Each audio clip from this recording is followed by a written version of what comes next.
Hi guys, welcome back to the Devarshan vlogs. இன்றைக்கி நான் என்ன போட போகிறேன்னா டிபிட்ஸை பற்றி மொத்த டீட்டெயில்ஸும் போட போகிறேன். இந்த வீடியோ ஃபுல்லாக பாருங்கள்.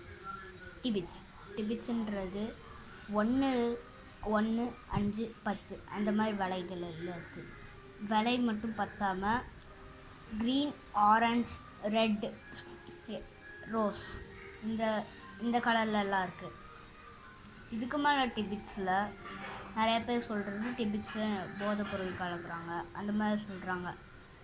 மிச்ச பேர் டிபிட்ஸ் நல்லது இல்லைனாலும் அது சாப்பிட்லாம், இது ஓகே தான் அப்படின்ட்டு சொல்கிறாங்க. இதில் என்னோடய கருத்து என்னென்னா, நீங்கள் டிபிட்ஸ் சாப்பிட வேணான்ட்டு இல்லை, என்னைக்காவது ஒரு நாள் சாப்பிடணும். இல்லை நான் டெய்லி சாப்பிட்டு பழகிட்டேன், என்னால் விட முடியல அப்படின்னீங்கன்னா தினமும் ஒன்று எடுத்துக்கோங்க. சரி, நான் ஒரு பேக்கெட்டாகவே வாங்கிட்டேன், ஒன்று சாப்பிட முடியாது அப்படின்னா உங்கள் ஃப்ரெண்ட்ஸ்க்கெல்லாம் பகிருங்க. இந்த மாதிரி நிறையா வீடியோஸ் பார்க்கணுன்னா தேவர்ஷன் vlogs சப்ஸ்கிரைப் பண்ணிடுங்க. தேங்க்யூ.